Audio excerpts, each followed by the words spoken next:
All right, here we are.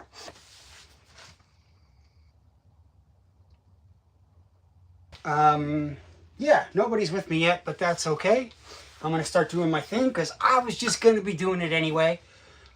This is a bit of a test. Whether I like going live, whether anyone's interested in watching me do what I do, and whether I need to upgrade my technology to make this a better experience for everybody. So, what am I doing? Flintknapping. It's an ancient skill that I just happen to be fascinated by. And so I'm going to just break some rocks and try to make, an arrowhead, a sped, some kind of projectile point out of it. Hey, whoever just joined. Hopefully the quality isn't terrible. Well, I'm just getting down for some evening flint napping. Try to decide between working with this black dacite or this gray Georgetown chert from Texas. I like them both. They're very different. The dacite is very brittle. Acts a little bit more like obsidian, which is volcanic glass. I'll show you what that looks like. This is obsidian, volcanic glass. So it's more fragile, it's easier to make, which is good and bad. I think we're going to go with that for now. We'll save that Georgetown for a little later. I'm just going to start making some flicks and seeing if anybody joins. Keep half an eye on the chat.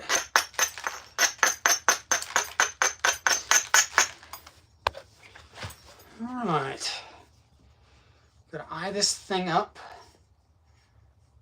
It's got a bit of a curve to it, so I need to work that out. So I'm going to take off some of these pieces down here where the curve is pronounced.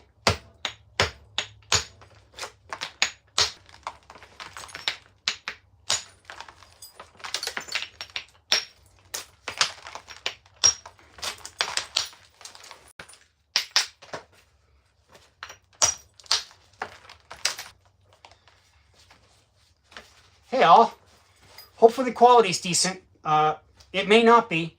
Please let me know because I'm gonna endeavor to upgrade the technology if this is too jumpy and terrible. Just doing some flint nap to talk you through it and answer questions. Something I'd be doing anyway.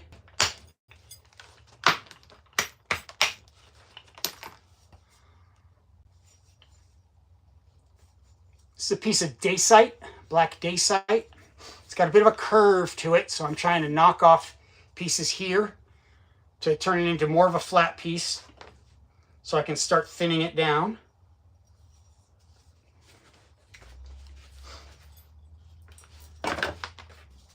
I should put on a glove.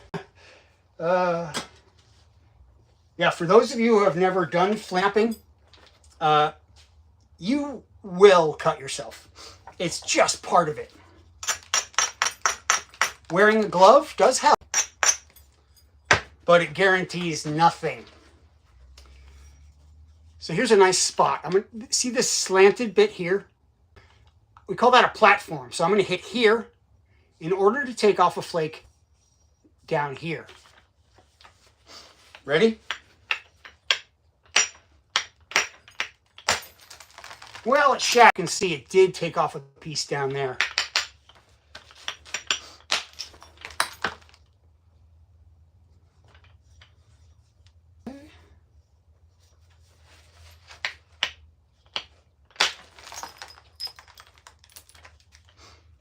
And the flakes that come on are razor sharp.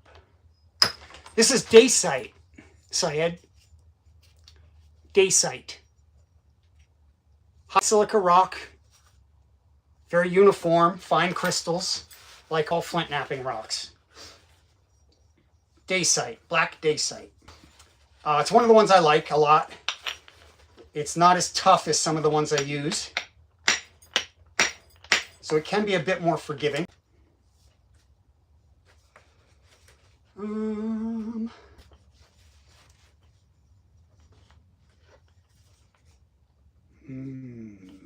Got to figure out how to get into this thing.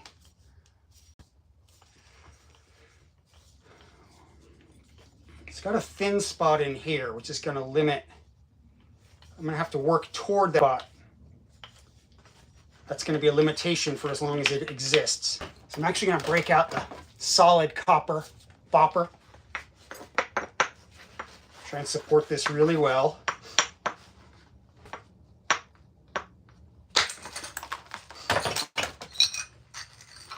Oh yeah.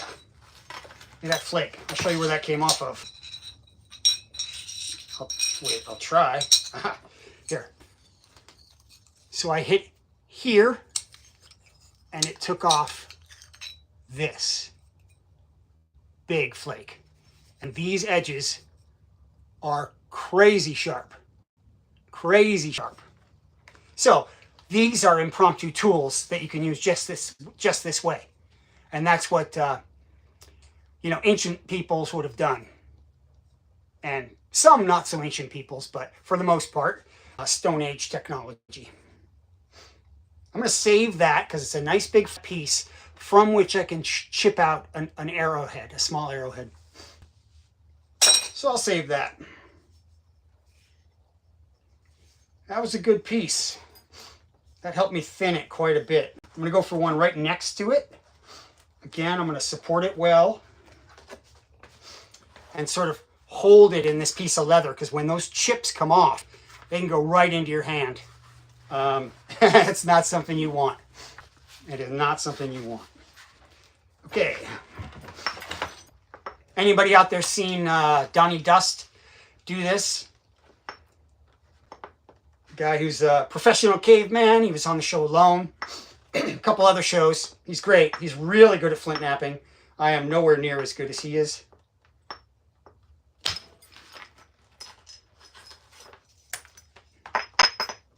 Well, I just created myself a little problem.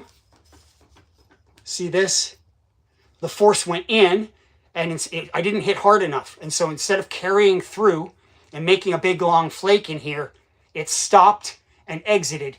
So now I'm going to have to work around that. If I were to hit right in that same place again, the force would go right up to this notch, this step, and just make it deeper and worse. And that is not good. So now I've got to work around that.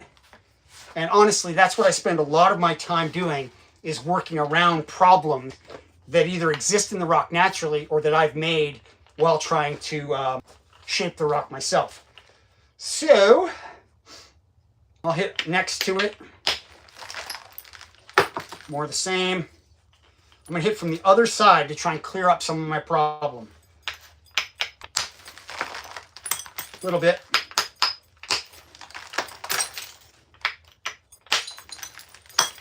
All right, that helped a little.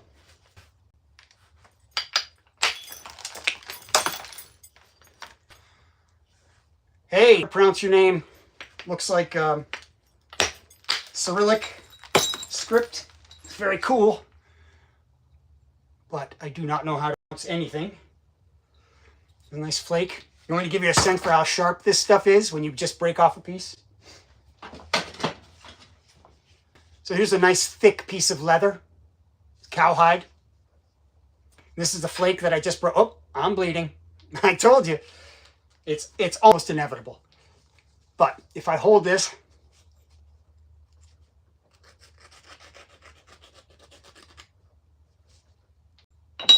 I just sliced through that super thick leather like it was a thing. Hey, Kirill, okay. That's a cool, I like that. So, super sharp, crazy sharp. And as I've confessed, I've already cut myself on my right hand, which is not typical. Usually I'm holding the piece in my left, something comes off and cuts one of these fingers. So I often wear a glove on this hand. I just don't have it sitting right here. Sometimes I don't. I just sort of accept that cuts are going to happen. But super sharp. So you find tons of these on archaeological sites for reasons. One, because it's a byproduct of trying to make some bigger tool. And two, because they are incredibly sharp knives in themselves. This tool will never be sharper. Nothing I can do to it will make it sharper than when it comes off of the larger piece. So the way knives were made, like a slicing tool, was just to a flake off of a proper rock, and then you have a slicing tool, just like that. And that one is a great example. It's super sharp. Okay, so here's the larger piece I'm working on. This side's good. This side is a mess. So I need to start clearing this stuff out as I thin it. But it's going to be tricky. See how there's a step right in here? Goes in and comes out. I can't hit again this way. It'll just make it worse. Likewise right here. Well, so what I need to do, or what I can do, is try to hit from this side to break pieces out in here to make it all the same thickness. Not easy, but possible. And it will become more possible as the piece gets smaller and thinner. But before I too much, so this side comes to an edge, which means I can start with that edge, no problem. This side is more or less a right angle, and the problem. I need to get into this and start making it have a slant, because if I try to hit this right angle, it's not going to carry the flake, and I'm likely to break the piece. So how do I do that? Well, if I rotate it, use edge here. So I can start here in order to try and work my way in here. So I'm going to do that. Start that anyway.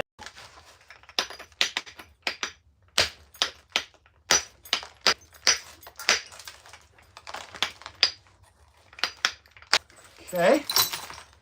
Then I can flip it over and I want from the opposite side. Okay, so I hit one here, came off, then I flipped it over and hit one here. So this is that same edge, and it's given me a couple places where I can start, or I can continue to work to get rid of this right angle. And I can kind of direct the force a little bit. Hey, Kool-Aid. Well, probably some kind of biface, which just means a tool that's been worked to sides. It might be a knife. It might be a spear point. It might be an arrowhead.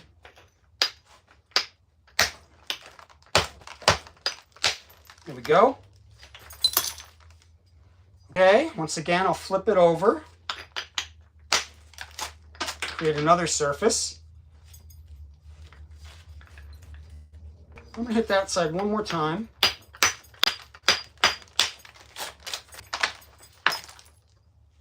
Okay.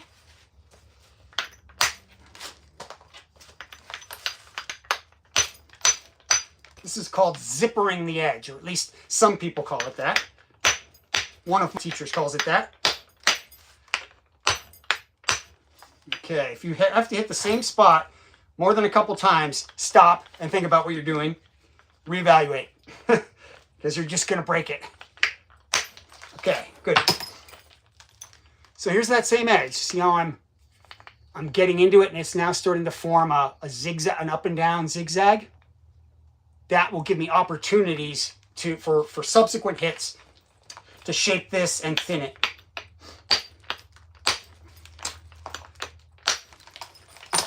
Again, see, this was that right angle edge. Now it's forming a undulating surface of sharp edges. That's what we want to start with anyway. Okay, I'm almost down the whole side. Just going to do a little bit more on this end. I'm bleeding like crazy. That's a funny thing about fingertips, like a tiny, tiny cut, and they just bleed like crazy. It does not hurt, trust me. The stuff is so sharp that you don't even feel the cuts. In fact, they use obsidian for eye surgery because it's so fine, so sharper than surgical steel. The surgeons can have a great degree of control and it leaves very little scarring. So it's actually it's great for cutting things like fingers. But you know, in a similar vein, when this was used historically to process animals that were hunted, it's great for butchering animals. It works really well. Yeah, I might make a knife. I don't want to commit to it because there's a good chance I'll just break this into pieces and end up making nothing at all. I'll be honest. I have practice at this. I've been doing it for a while, but I'm not a master. I am not. I'm better than people who just try it for the first time, but I can't guarantee that I'm going to make something good out of this evening. I'm going to try. Here's an abrasive stone. So I'm just going to hit these edges. I should do this regularly. It makes them less sharp, for one thing, and it also makes them stronger. And I need them to be strong because when I hit them, I want the force to carry in. And if I don't, if the edge is thin and weak, it will just crush, and my flakes won't travel, and I'll end up with this big, chunky, blocky, not a nice thin blade. I am a teacher. I don't typically teach this. This is something I'm trying to learn. But I do teach wilderness skills, survival skills, that kind of thing. And this is a skill I've been trying to learn for quite a long time. And I'm making some progress. But, you know, I'll confess that there's plenty of people online who you can find and follow who are much better at it. But perhaps I have some ability to explain it. And I'm happy to answer questions to the best of my ability. All right, so I've zippered that edge. See how it's now a wavy edge? That means I can work with it. And so what I can do is, if I hold it this way, anywhere you see a low point, here, or here, or here, all of those are what we call platforms. And a platform is a prepared area that's ready to be hit and to make a flip on the opposite side. Likewise, if I flip it over, all of the things that were high spots a moment ago are now low spots. So here and here and here, those are all suitable platforms for me to hit. So why don't I do one? In fact, why don't I set it up so you can see it? Let's take this one. You see this low spot right here. I'm going to hit here, where that dot is, and that force will travel down below and flake. Probably, I'll draw like a line, and I'll show it to you. You see where I've drawn there? That is, in theory, where flake should be. If I hit it here, the flake should come out from down below. Let's give it a try. Okay, so I've made sure it's a low. I've abraded the edge to make it strong, so this force will carry. I'm going to support it well on my leg.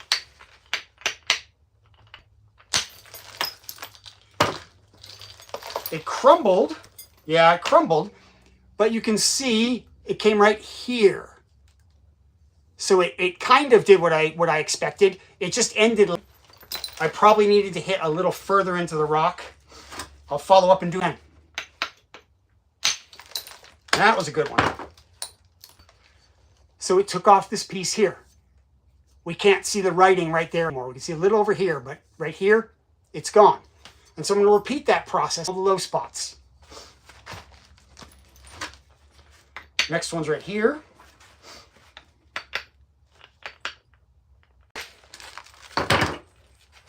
That one, we've got a flake where I can kind of show you some of what happened. So I hit right here, and it knocked off that. This flake right there came off. And so that's the essence of it. You do that in a very controlled way. So I did one here, and then here, and now I'm going to do this low spot here, and maybe this edge over there.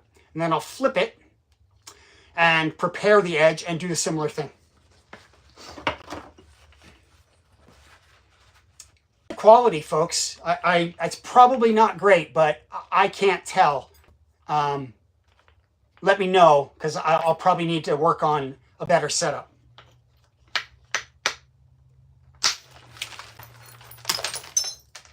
Okay, good.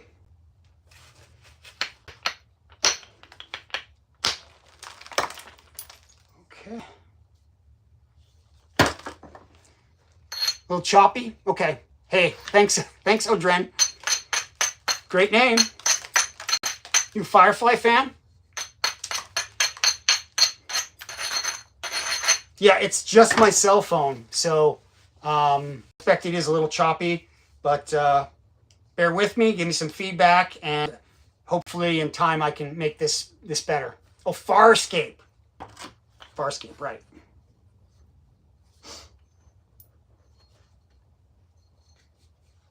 I forgot. Take away my nerd card.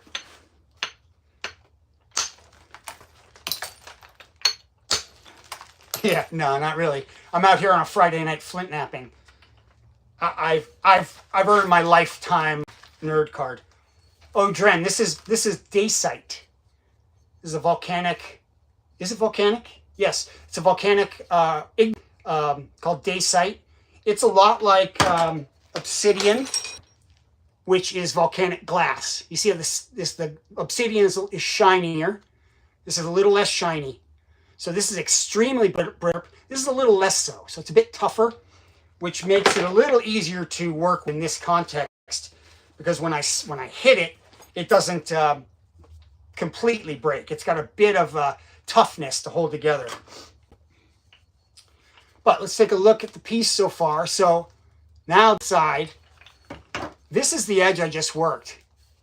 And so see, this is starting to get a bit of a convex surface. That's what we want.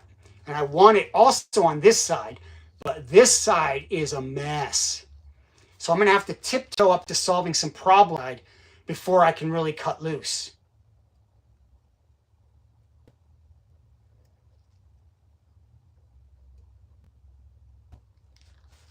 Oh, you're fishing, but in the game, and I kind of like that game I'm playing. Huh? Sure what you're saying there, but cool. You're playing a game where you're fishing, or you're fishing. All right. So this problem. See this step right here, right there. I cannot hit this way again, because this will just get deeper and make it worse. So I need to decide to try and break off a piece of rock right here and bring this all down to one surface. So I need to, if I want to take off a piece here, I need to hit here, okay? So I have to prepare this edge in order to take off flakes below, in order to try and smooth out this problem. Oh, cool. Yeah, risky. You are right, Dominique. You are right. But it's the name of the game. It's like a flint napping is like it's always a bit of a gamble. The people who are really good at it can control things well. I'm still working on developing skill. All right, but why don't we let's formalize this, okay? So I want to take off this. So I need to hit somewhere on this surface. I'm going to try for right here, and I hope that takes off a flake down there. So I hit here where the dot is, and that takes off a flake down there, or hopefully a little farther, so I get to that ledge and flatten it out. Wish me luck. Here we go. No guts, no glory, folks. That crumbled. Nothing happened, really. Another crumble. So what that tells me is this edge that I'm hitting isn't strong enough. So I need to trim it a little bit to make it so that the force carries. So I'm just going to tap off little pieces so that it's more blunt.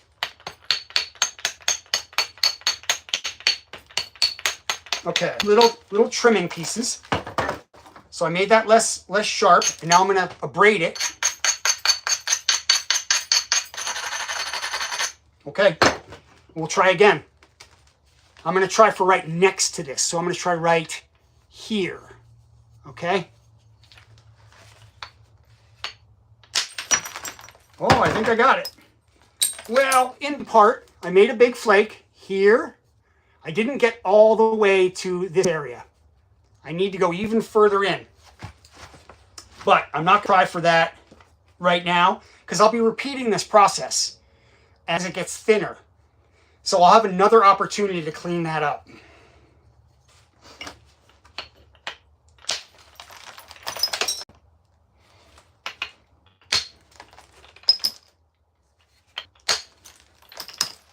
Okay.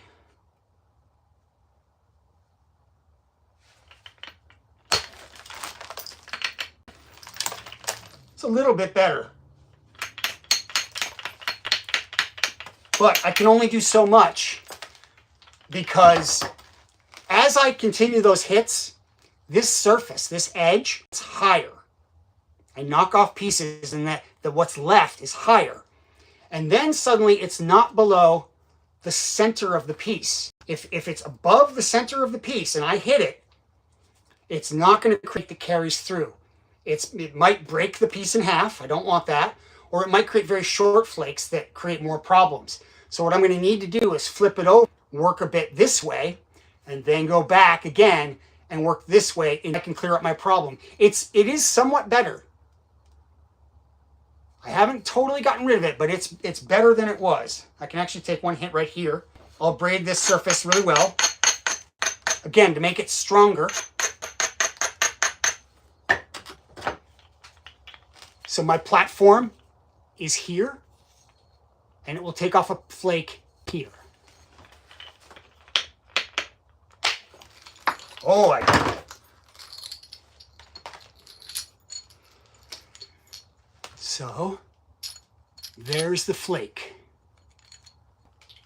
Took off a real big flake all this way. That's what I need. That's how you thin a piece, is a big flake that goes more than halfway across or all the way across.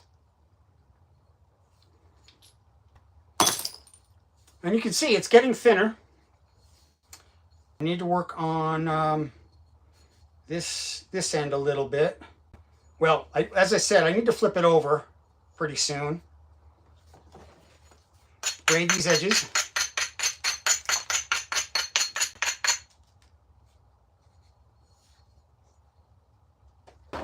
Okay.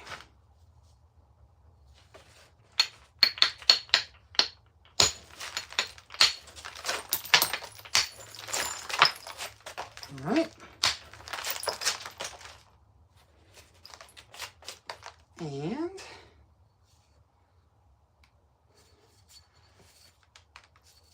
start to give it some shape too. If we don't want it to be a big rectangle,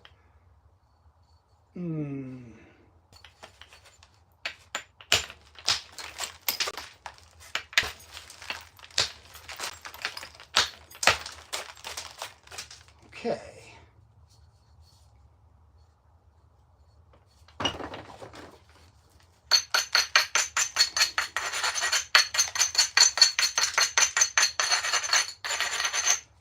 Braiding is really important. If you rush that or skip that, your flakes aren't going to carry.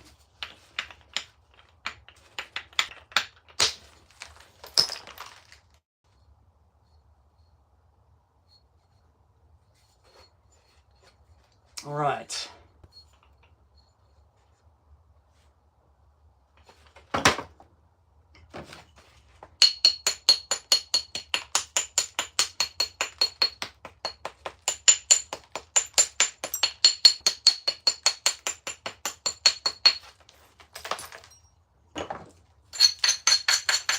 Looks nice. Thank you, Carol. It's not much yet, but it's I'm working on it, and hopefully shortly I'll clean up my problems and it'll get thinner as I do so. That was a good... Took off this flake right here. Now I'll try to do one right next to it. Yep. So there, and now there. once again.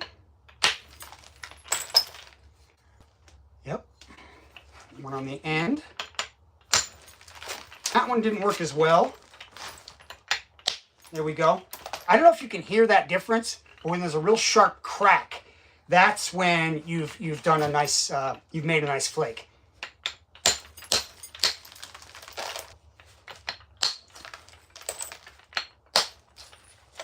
Okay. Just about ready to flip this over and try to clear up my problem again. What's the material of your hammer? So this is called a billet or bopper, B-O-P-P-E-R, bopper. These are copper. So this is a piece of copper, some lead in it to weight it, and a wood handle just covered in some rubber. Historically and prehistorically, we'd be using antler like this. And it works great. It just kind of gives me elbow after a while, so I don't use it all the time, but I can show you. Great. Works really well. But after a while, you sort of end up feeling it in your elbow or your joints. And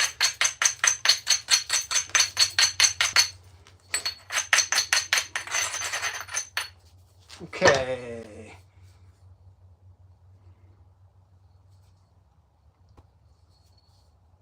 Got to kind of take stock of where there's too much material, because I can only take it away. I can't put it on, right? This is what they call a reductive process. It's like a lot of woodworking. You can carve wood away, but you can't put it back on. Not really. I mean, you can glue wood. You can't glue rock. Okay, I'm going to trim this. So here's my problem in here. So I need to hit from this side. This edge is a little higher than I would like, so I'm going to trim it to make it lower.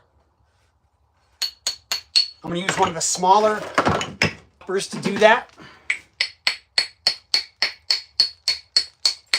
Little hits, little flakes, in order to change the level of the surface that I'm going to hit.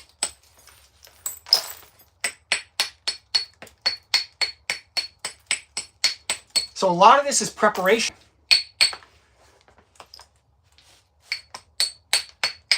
You've got to kind of know what the stone is going to do and set it up so that when you hit it, the force travels in a way that works to your benefit. So you don't smash it anywhere. You've got to prepare it.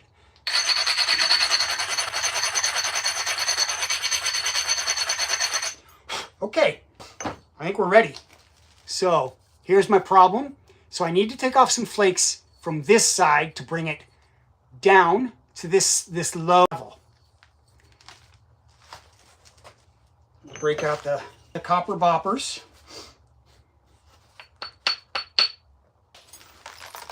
Yeah. Okay, so my problem is in here, but I just did a hit right here. And now it is smooth all the way across. So I got rid of that step. I need to do more of it up here, where this is still a problem.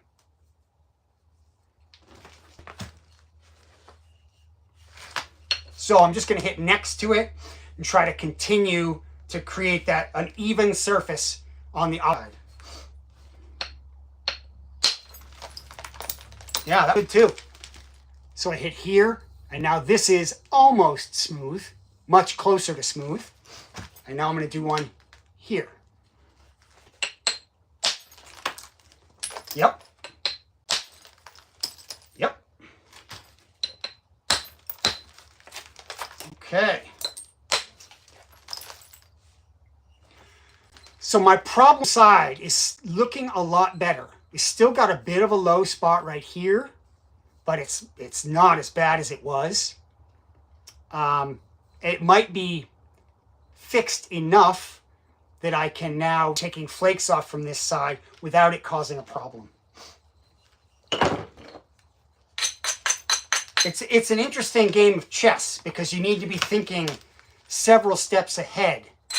to set yourself up to make your next set of hits without breaking it.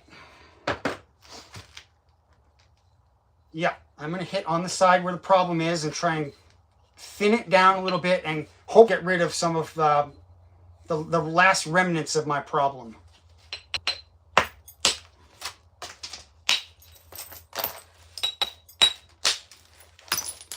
Okay.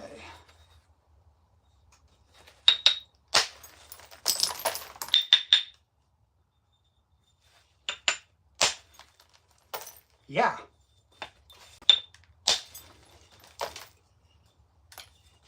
You gotta watch the flakes. You can never brush the flakes off like this because you'll cut your hand up. So you gotta kind of pick this up and shake it.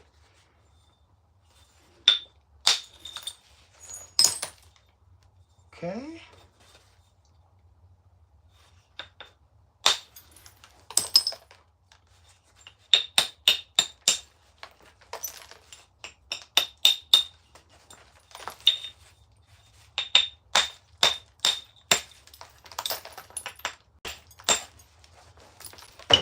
Gotta stop.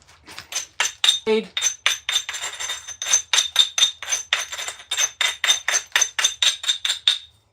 very important.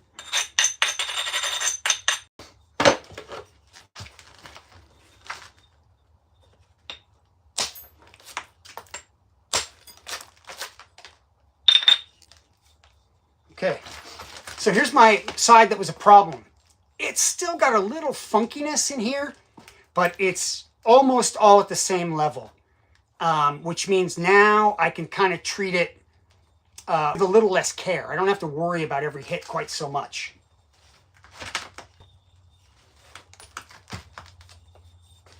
Let me just take a look at this.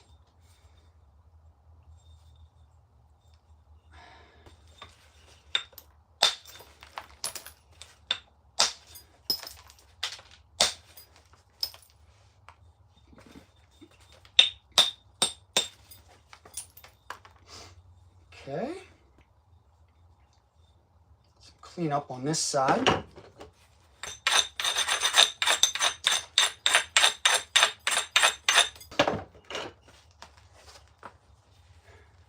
Don't fall on the floor. Yeah, like never kneel in this in a flint knapping area.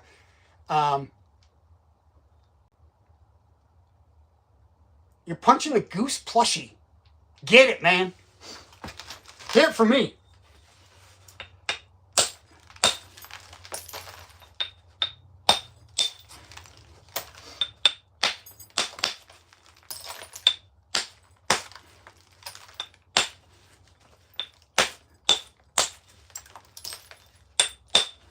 Okay.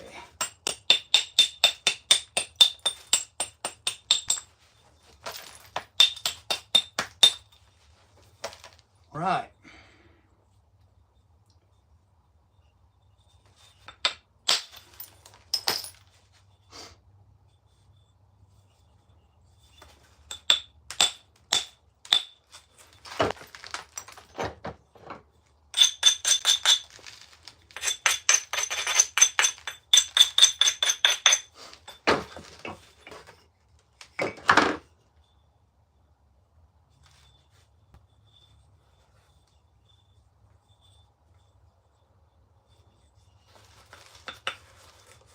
Give you an update.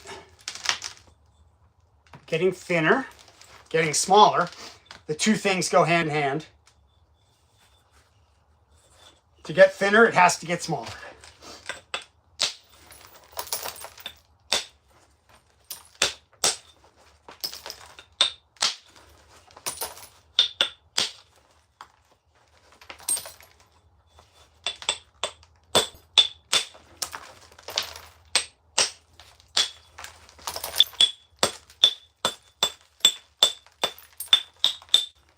All right, I'm going to start shaping it a little bit into more of a point.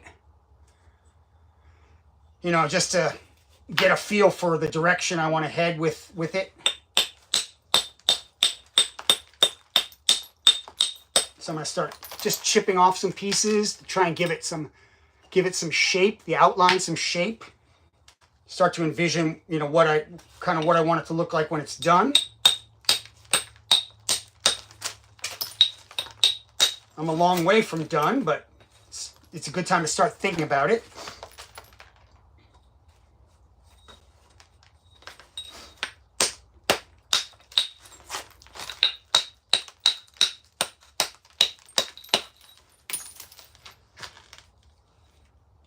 Okay.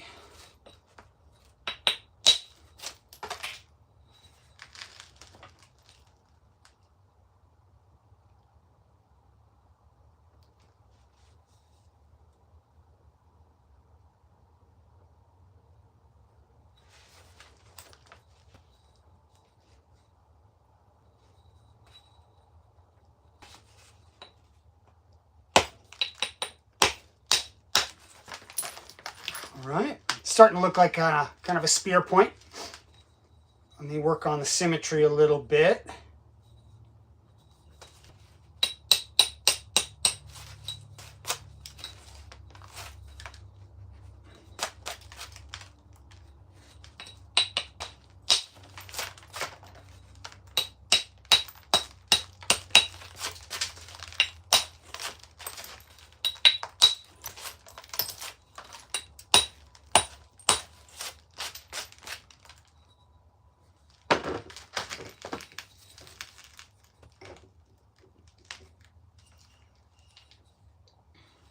All right, it's a braid. Actually, let's make the edge a little stronger by taking off some small flakes.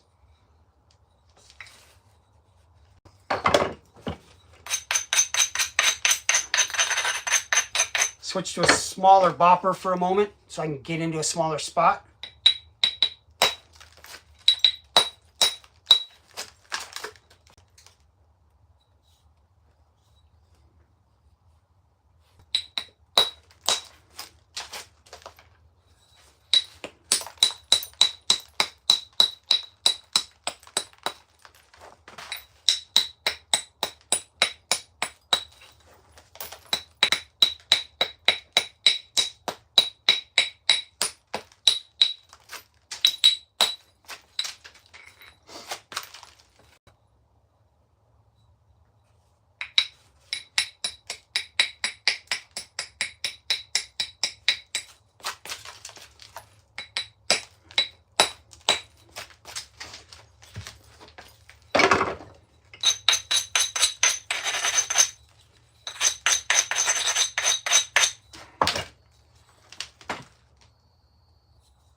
So it's starting to take on a point-like shape, but it's still very thick. So that's what I need to work on mostly now, is thinning the piece.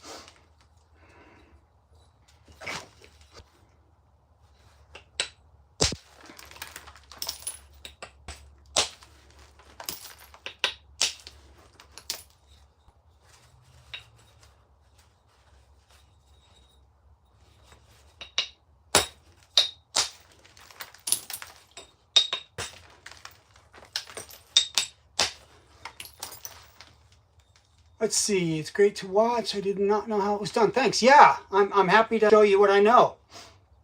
As I said, I'm not the world's best at this. It's surprisingly difficult, to be honest with you. I've learned a lot of different skills, and I think this is one of the hardest.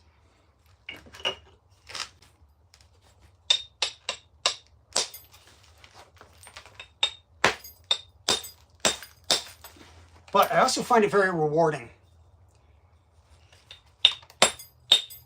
I love knowing, like, these tools were made for millions of years. Coming along. I need to work on straightening it and thinning it. So I got to be kind of selecting where I hit. And as it gets thinner, it gets easier to break it.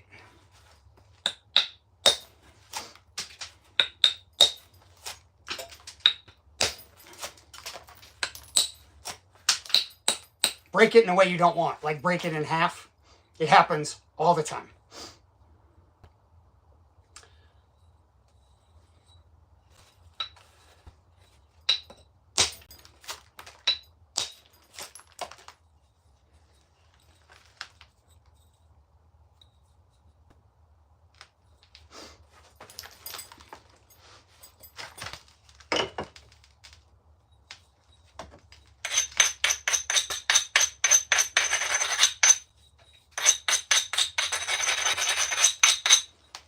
As I said, you have to have the right kind. If you want to try it yourself, you don't have to have boppers. You can use a stone, your hammer stone.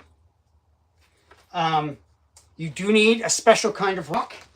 If you can't find any of the right kind, you can get the upper portion of a toilet tank. That's ceramic, and it breaks in a manner similar to stone. It's not as high quality, it's not as predictable, but you can make stuff with it. I think that's kind of cool. It's a good thing to practice on, especially initially.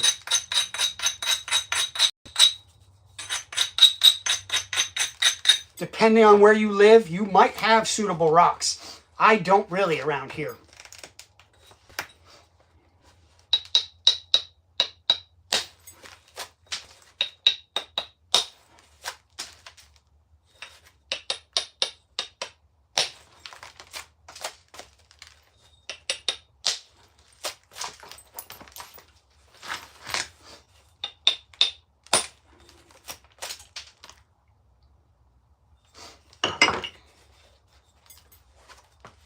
I bought these because I'm trying hard to learn how to do this. The stone that we have around here is like quartzite. You can kind of flint knap with this, but it's, I don't know if you can see, but the small crystals in there, they're really too big. So when this breaks, it doesn't make fine lines. It doesn't sharp edges. It's kind of crumbly. So I actually purchased this from somewhere because I really want to learn how to do it.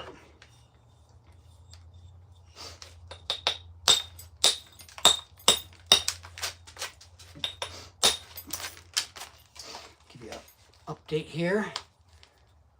Some places in the world or in the country, you do have the right kind of rock. If you live somewhere where there's volcanic obsidian, this is great stuff. I mean, it's very sharp. You have to get used to how fragile it is, but many places have this, and this is a good flint knapping material.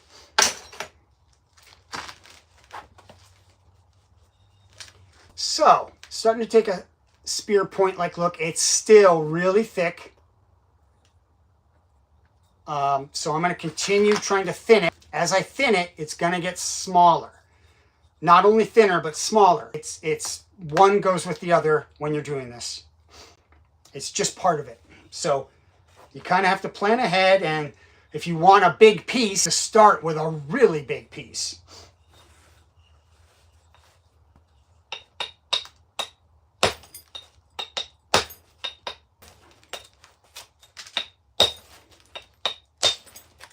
There we go.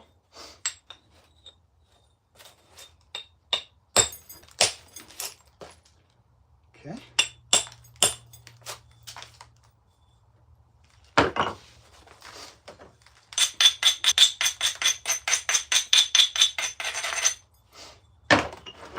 How thin do you want it? Well, typically as thin as you can get it, but you know, your skill level is going to stop you at some point.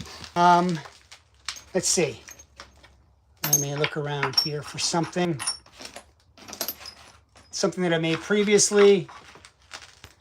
None of these are all that great, but here's an arrowhead that I haven't put notches in, but if you look at how thin that is, that's, you know, that would be great. I don't often get that far. I often break them before I get that far.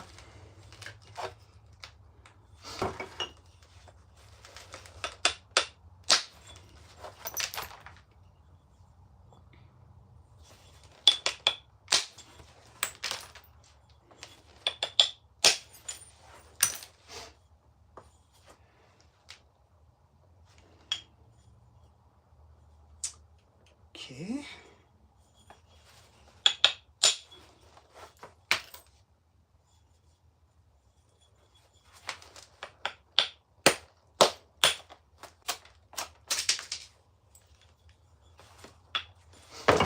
Braid again.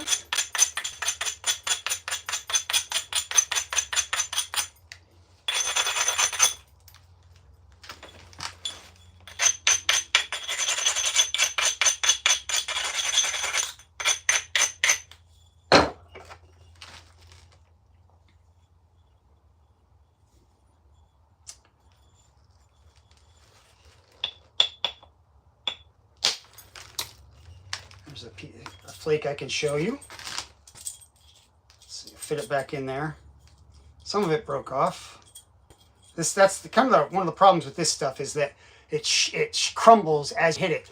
So I hit right here, and it took off this flake down here. So it came from right there. Made this part thinner. It came all the way to here. So I hit here, and it took off all of this section.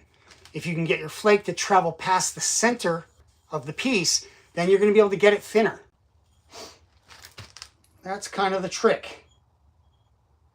If your flakes only go part of the way in, no matter what you do, you're gonna end up with a kind of chunky piece, kind of fat along the middle.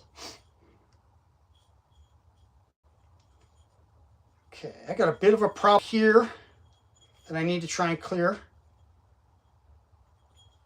Let's see.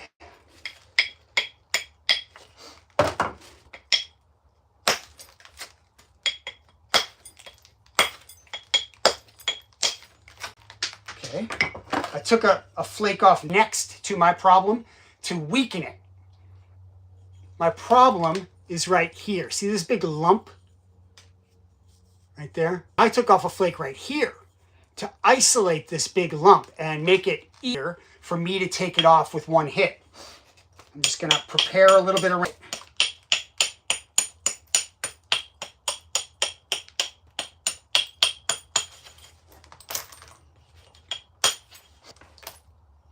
Then I'm going to abrade.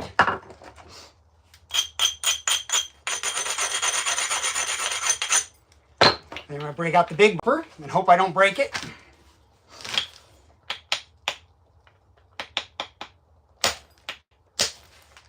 Yeah, there we go.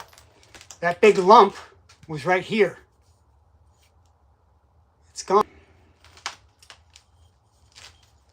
So now I can work on making this a little bit more symmetrical, a little bit more blade-like.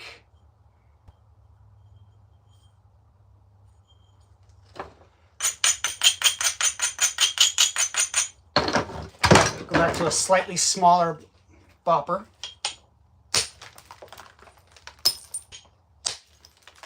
Yeah.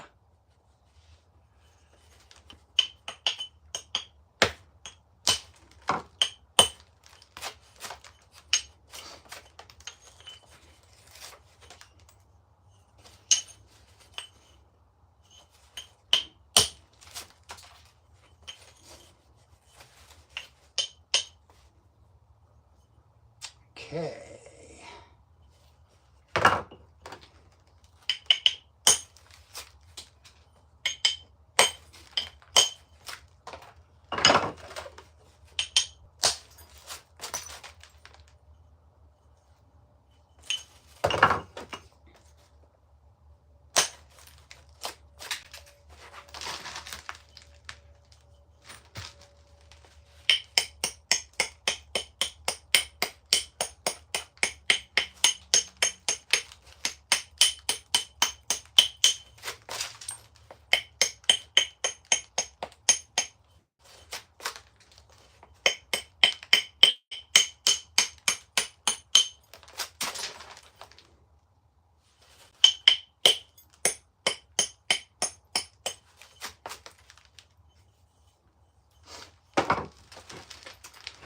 I don't know what I did with my abrader. Well, stones work great as abraders.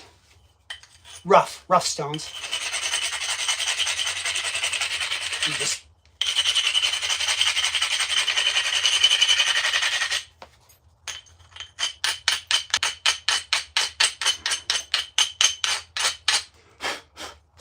okay.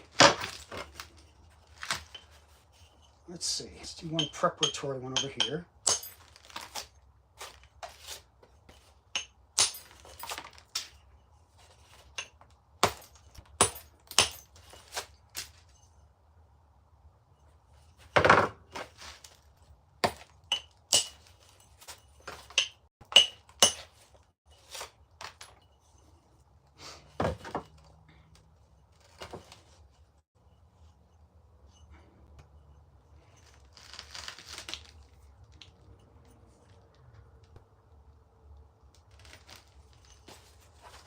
coming along. Gotta work on the symmetry a little bit.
Let's see. Still pretty thick. It's okay though, it's getting better.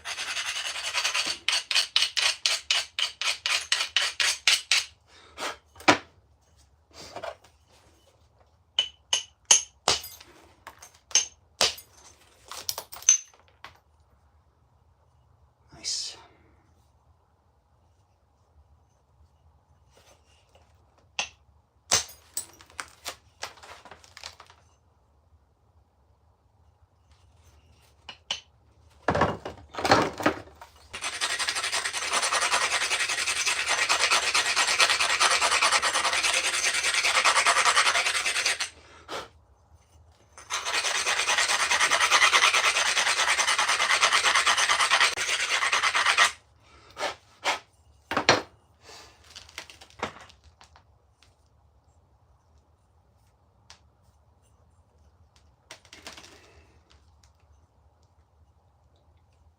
Let's see, I guess I'll take some off down here. Work on the symmetry a little bit.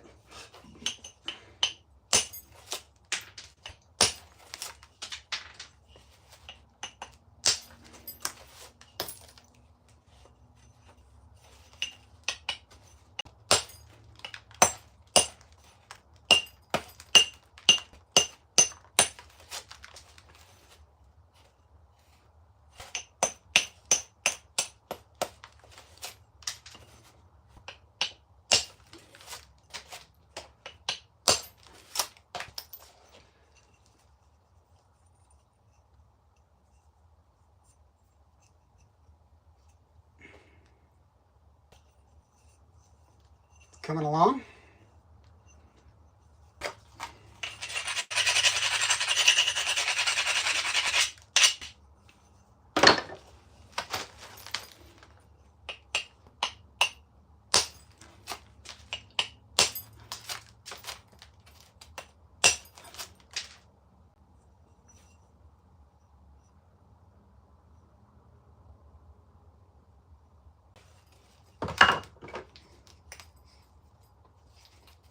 Hey everyone, I'm sorry I forgot to talk. I'm getting wrapped up. A knife blade out of dacite using copper boppers. Probably switch over to do some flaking in a minute or two. Just doing some practice on a Friday night.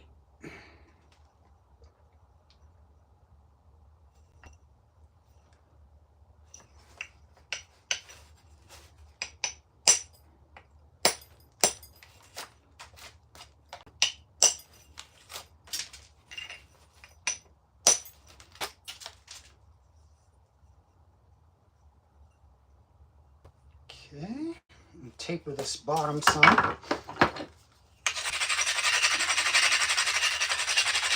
know this part's counterintuitive. Thanks, Odren.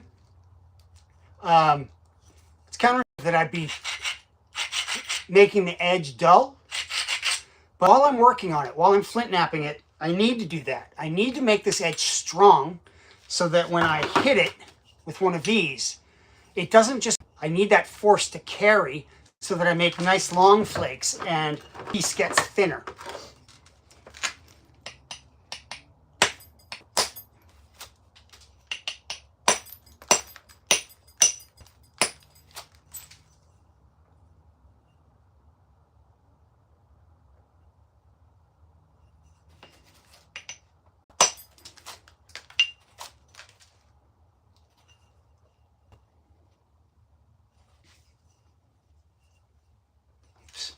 My shirt. I should wear a white shirt if I'm going to make work with black stones.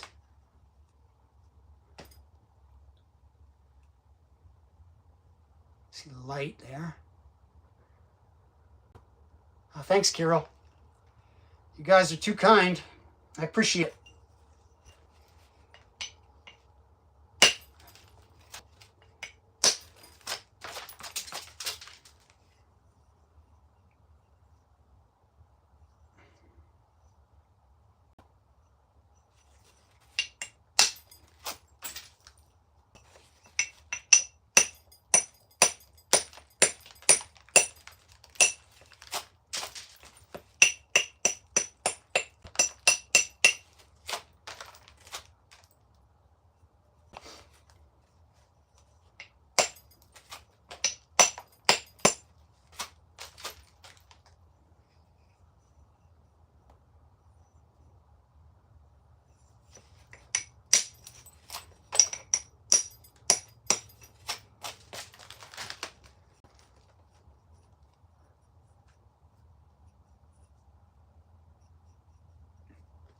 I have some friends who are so they make pieces for museums.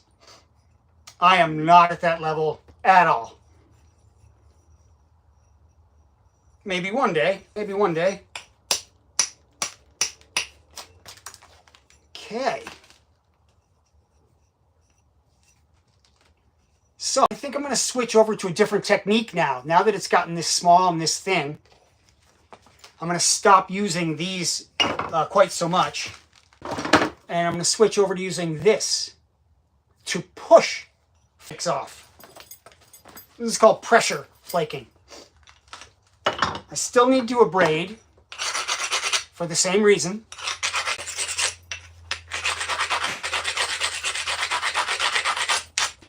But I'll show you how it differs. I'm going to put this rubber pad in my hand, in my left hand, and I'm going to hold the piece on that rubber pad. Then with the pressure flaker, I'm going to find a low spot. Let's see, I'll line one up just so you can kind of see there.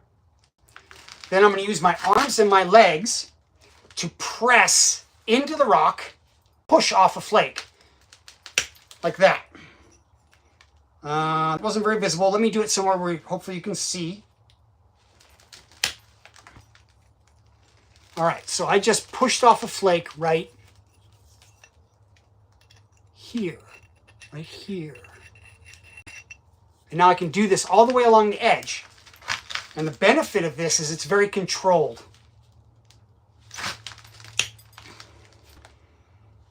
The longer I swing at it with the billet,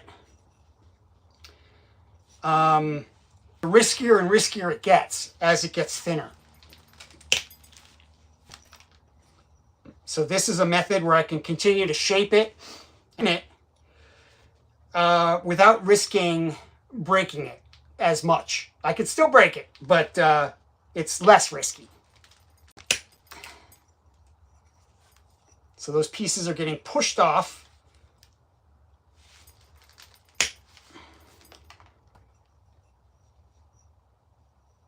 And I can just find a low suitable spot, put the tool on, either push with my arm or squeeze with my legs or both.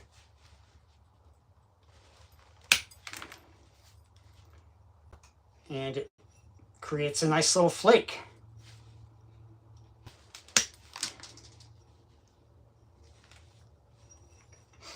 Flip it over, look for some other spots.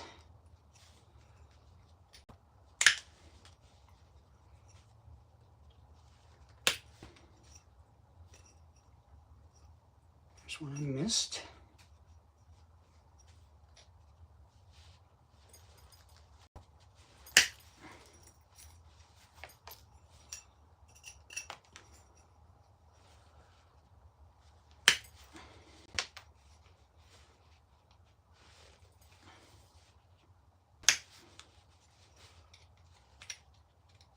So what we were doing previously was called percussion flaking, and this is called pressure flaking.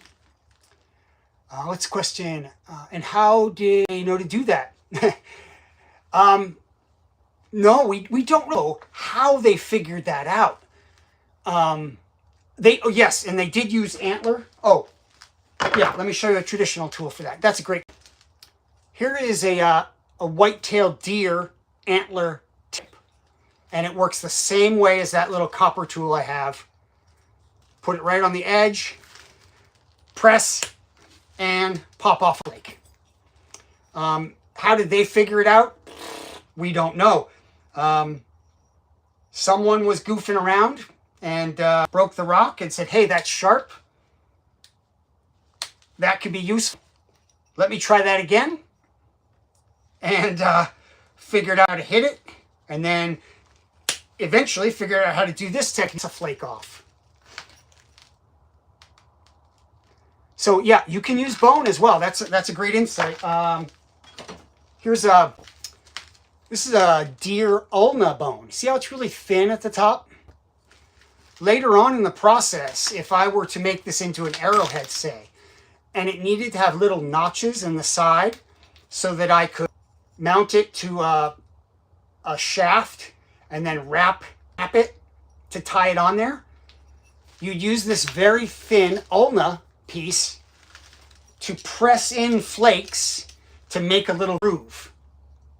So that's one way it was done. Of course, I could just use my curve tool as well. This is the traditional way to do it.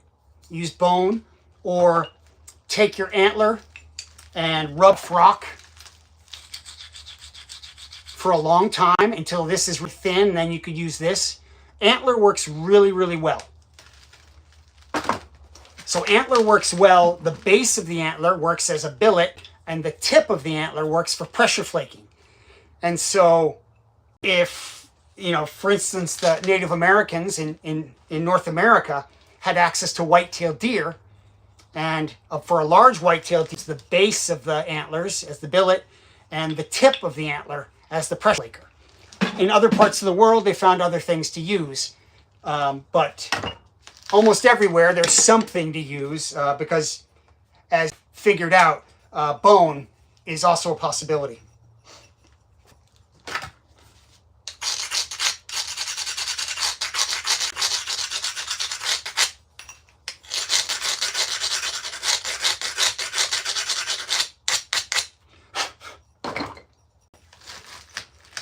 I use the antler for a little bit here. If I can figure out where I put it. Now maybe I won't use the antler. I don't know where oh, there it is. I'll use the antler for a little bit. I don't normally use the antler. It needs to be resharpened a lot. But it works great.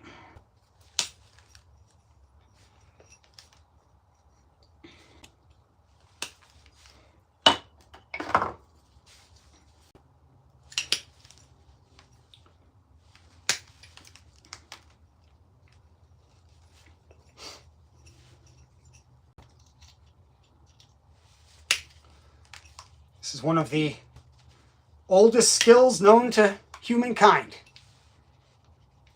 Isn't that cool? It's practiced all over the world. Doesn't matter where you're from. If you go far enough back, your ancestors did this. That is cool.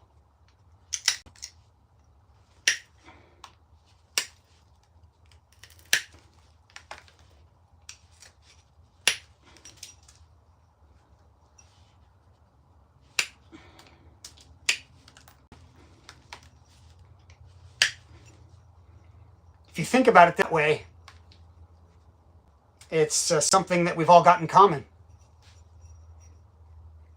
So I don't know where you're from, or who your grandparents were, or anything like that. But I can say, if we go far enough back, someone in your lineage did this. They did this because they needed sharp tools. We do. Even more than we do. I think that's just so cool to think of.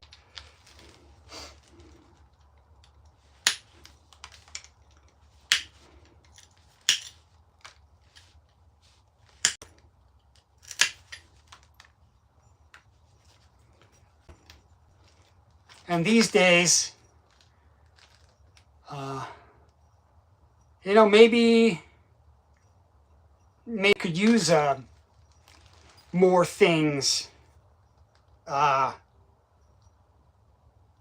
you know about more things that we. This is one of them.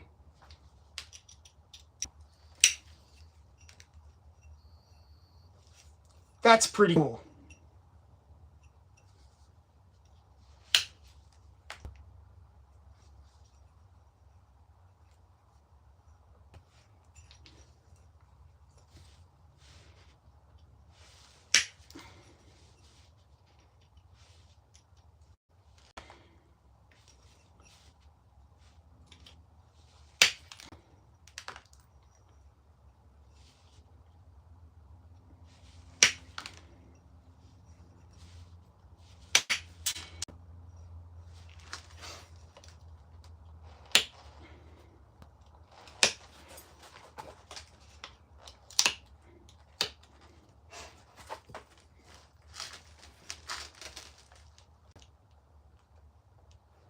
Tip it back a little so you can catch what catches the light.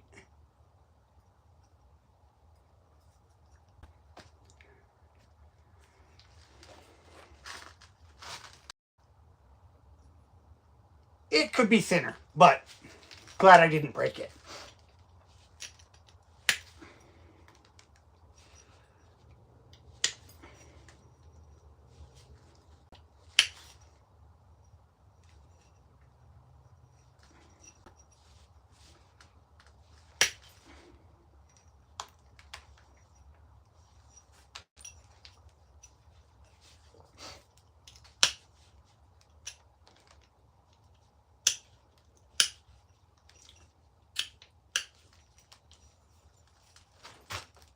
Okay, let's see.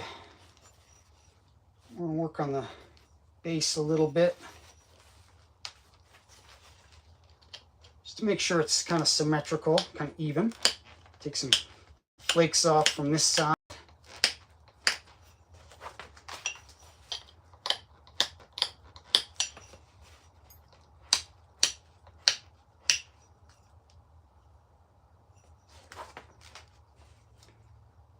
So those of you who were here early, really early on, saw me use a flake to cut something. That was incredibly sharp. This will never be as sharp as that, but it's much easier for me to hold. And because it has this sort of wavy edge, because of the flakes that I'm pushing off of it, it makes for a good, it's like a serrated knife, okay? So it's like, well, I don't really want to cut into that. Let me just find something. So this piece of wood, here.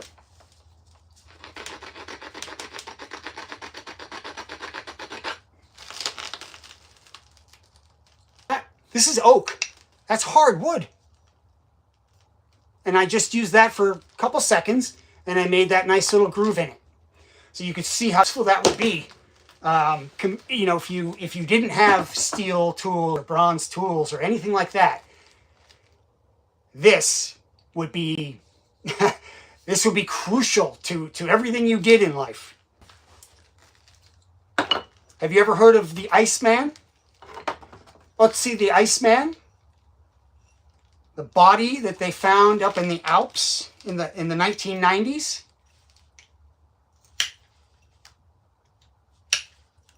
If you haven't, you should look it up. But they found this man who had been frozen there, and at first they thought it was maybe, you know, an accident or something like that. And they went to retrieve the body, and eventually they realized that he had been there a very long time. A very long time. How long? 5,000 years. I'm not kidding. That's not a rumor.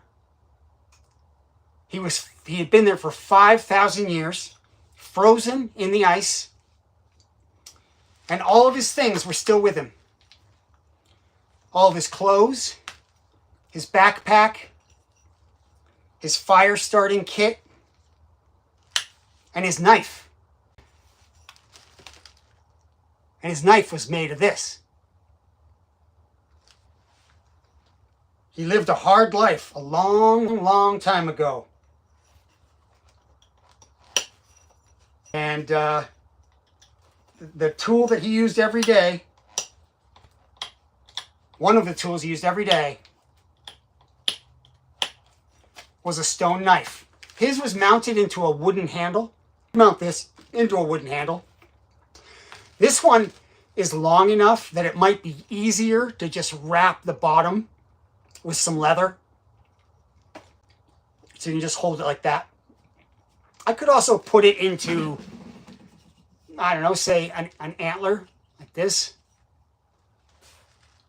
This is really big, but I could do it. Or a piece of wood. Yeah, let's see, OTZI was found in the Italian Alps, the border with Austria, near the border with Austria. There's a whole museum dedicated to him. I haven't been to it. It's on my list. I would love to go there. He's amazing, but you check him out online. Just amazing. It's actually a bit of a murder mystery. It seems that he was killed.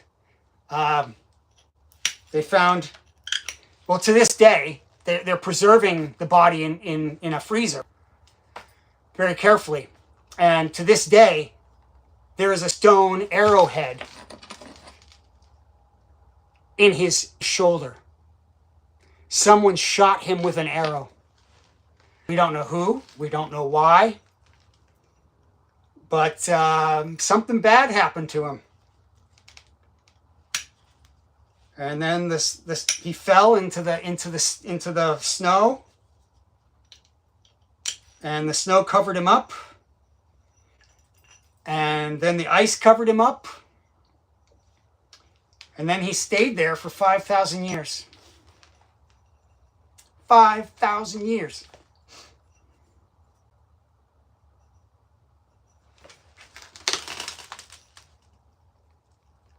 So here's my knife, my dacite knife.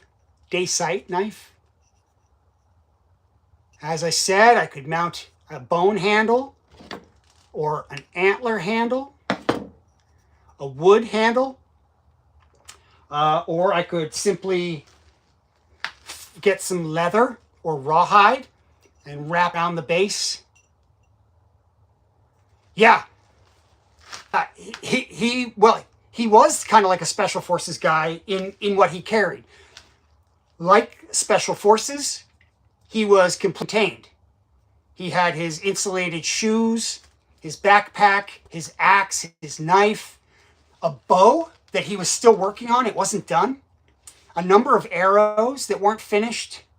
A fire starting kit. Some dried mushrooms for use fire and probably medicinal uses. Yeah, he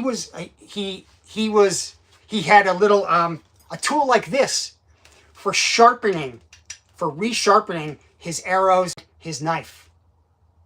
He had a knife sheath to hold his knife in. So he was self-contained. He was able to go long distances with just what.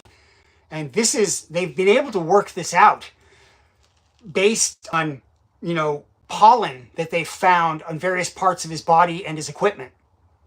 So they know that he traveled a great, up in elevation, back down and up again in the last 48 hours of his life. What was he doing? Was he traveling to help someone? Was he raiding a village? Was he lost? Was he a healer of some kind? With respect to the details of his life, there are more questions than answers, but We know a tremendous amount about how he lived, how old he was, where he was from. He has tattoos on his body, and they seem to be only places where there are joints. And so they speculate that the tattoos were supposed to help with pain. Yeah, he's just fascinating. He's just fascinating. Very rare find, and very remarkable for what he can teach us about that time period. He had a copper axe, very small copper axe, and at that time, copper was very rare. And whoever shot that arrow into him didn't rob him. They didn't take his knife or his bow or that copper axe. It wasn't a robbery. They were taking that. So it's fascinating to ponder, and we don't know what kind of guy he is, but I appreciate what he is able to teach us. Give you a last look at the knife. I'm going to call that good for tonight. I might wrap that with leather. Do a little bit more pressure flaking to just even it up, and maybe some deliberate serrations, very, very fine serrations along the edge. Something like this one. Yeah, you can see the very fine chips here. But I suppose it's probably time for me to go have some dinner.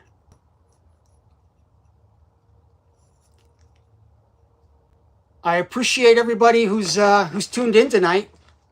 I'm just getting started with this live stream, and I'm grateful for everyone who shows up, regardless of how long they show up. Please consider checking out my YouTube channel and giving me a follow there. I'm going to be doing a lot more posts about primitive skills, making things from history, and hopefully some, history and anthropology lessons along the way, but hopefully nothing too boring. Always with an element of making something. And thank you, Audran and Dominique and Carol and everyone tuned in. I really appreciate it, and I'll see you soon, okay? Take care.